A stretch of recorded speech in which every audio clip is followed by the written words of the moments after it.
Yeah, so my name's Ben, and a lot of people think it's short for Benjamin, but no, actually it's short for Benton. I know, interesting, isn't it? Thank you, I chose it myself. And a lot of people wonder, well, why'd you pick Benton and not like a normal name? It's very simple, really. I can shorten it to Bent, and women know not to bother. You seem like a really supportive audience, and I do love that. I love having supportive people around me, because being who I am in society can be difficult.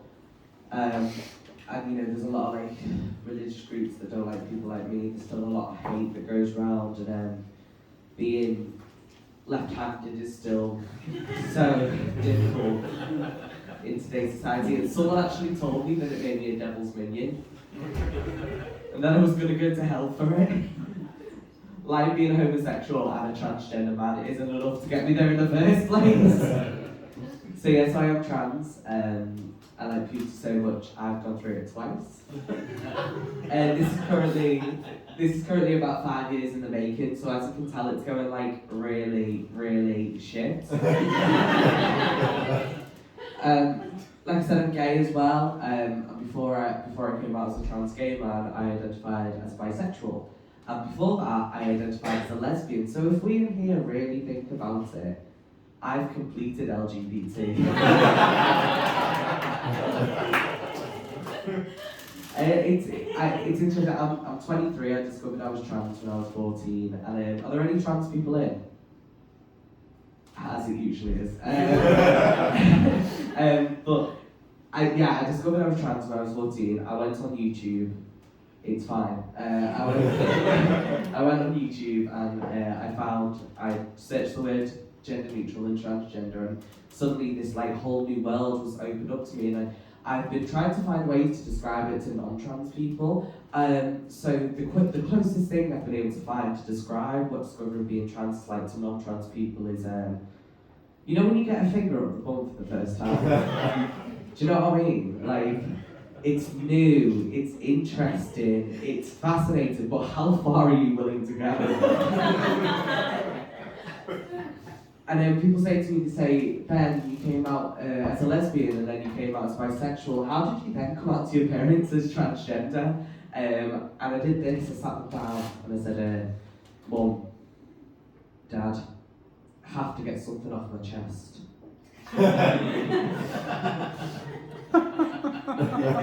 It's my tits, I'm a boy. I had top surgery a couple of years ago, so I got them totally removed now, which has just been like, you know, a massive weight off my chest, as I said. And what a lot of people don't know is some trans people, before they go and get top surgery, is they'll wear a thing called a binder. So basically what a binder does is it compresses your chest, gives it a more masculine appearance, makes it look flat. And you can get binders in so many different colours, like white or black to hide under your clothing, nude to match your skin tone. I got green, because you know what's really going to help my crippling gender dysphoria and my crippling self-esteem? Having the torso of Shrek! So, but I feel quite lucky to be in the position I'm in now. I have a partner. I was just talking at the back. He's actually recently become my fiance. Is it shimmering in the light? Is it shimmering in the light? Is it shimmering in the light? Good. I'll tell you how we got engaged. So he took me for my birthday to a place called Heartland in Sussex, which is where A.A. Milne wrote Winnie the Pooh, and I love Winnie the Pooh. And he took me to Acoustics Bridge, which is where you can play acoustics. And as we were playing acoustics, I was waiting to see who would win. He got down on one knee and asked me to marry him. And thank you. And what's really annoying about it is I still don't know who won acoustics. But it's better than what he described to me before, because we've been talking about getting engaged for a while. We've been together nearly 4 years, and he said to me, I would love to propose to you in the place we met. I would love to propose to you where we first met. Now, I don't want to be proposed to in a Wetherspoons. It's the type of proposal you find on fucking Lad Bible. That's not me. It's not me. like I say, I am happy with where I am now in my transition. Very happy about it, except from actually, I was denied testosterone yesterday. This is true.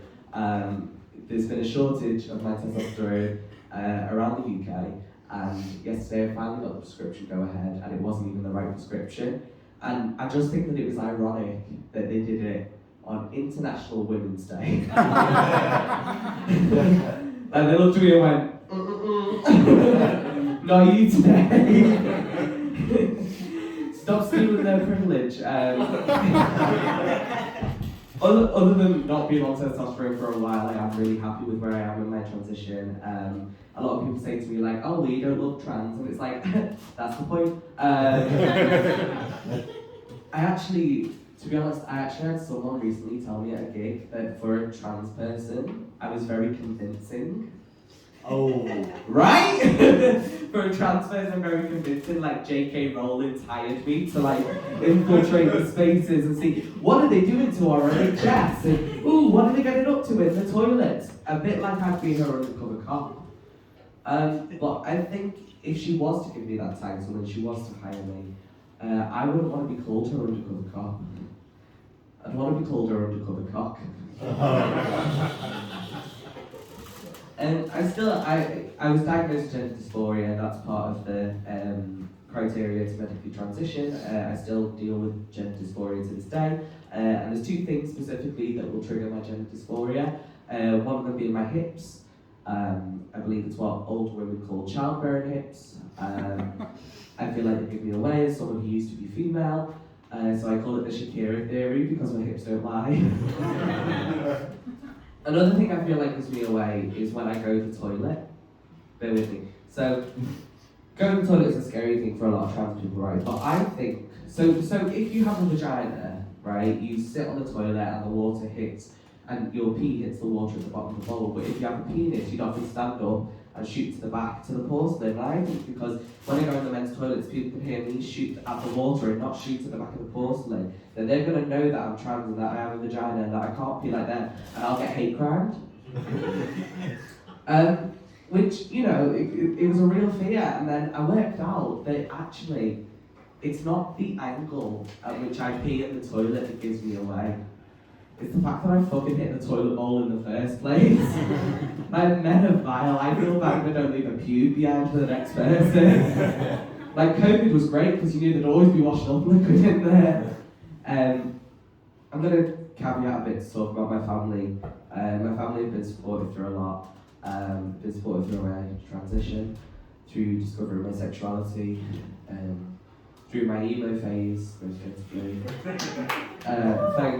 Did you have an emo phase? Absolutely. Yeah, was it bad? It was pretty rough, yeah. It was not a cute emo. I'm committed, but it was not attractive. Well, what's the worst thing you did as an emo, because I can beat it? I don't know. Well, I would always, because so my hair is really curly, so I would always like straighten it, oily back, which was disgusting. I would tease the top, but never cover the tease. I would make my tutus and try to skateboard. It was just not. Okay, I can instantly beat that. Beat okay? it, I'm ready. Yeah, I am about to share this, okay? I used to wear a wolf tail when I was 15. Yeah. I'm from St. Helens. Does anyone know St. Helens? Are you from St. Helens? I wore a wolf tail in St. Helens! Fucking shithole, I wore a wolf tail in St. Helens. Don't call it a shithole. You're from Plateau. Call a spade a spade. Raynell. Did you? Raynell High? We'll chat later. I was head girl at Raynell High. We might know each other. I've changed since then. I'm almost a whole different person. But yeah, I used to wear a wolf tail in St. Helens, and that's just fucking embarrassing for any kid to do. Yeah, thanks. But the other thing was, because again I hated my body, so I never used to go shopping for new clothes, so my trousers never fully fit me, so at least I knew wherever I was walking, there was a full moon in front of my tail already. The other thing was, I'm actually, this eye is a lot weaker than this eye because of my emo fringe. I had a bit of this eye so much that I have to have a stronger lens in this eye. And I thought that made me look cool. I thought the fringe made me look cool and not like a fucking B&M version of Cousin It. It was bad, but we've been talking as a family a lot. We've been talking about what it would mean for me to have a family. And I asked my mum and said, what would it mean for you if I was to have children? And she said, I love nothing more than the idea of being called a dad. I just love the idea of being known as someone's dad. And I said, Mum, I've got 3 fucking pet rats. Is that not enough for you? Calling your nan in front of them, are you happy? My parents are great, they really are, but they haven't always been supportive, and they really didn't support me when I started my medical transition. And I believe representation is everything. That's why I come up here and I talk about being trans, because I think it's important to see people like me. And I didn't have that. I couldn't see people whose parents didn't accept them when they first came out as trans. So I recently did some research to find someone whose mum, specifically, didn't accept them when they came out as trans. And the person I found was Chaz Bono. Do we know who Chaz Bono's mum is? Yes. Cher! Gay icon Cher! Is no one else mad about this? Gay icon Cher. Do you believe in life after love? Cher didn't accept her transgender. Is no one else freaked by this?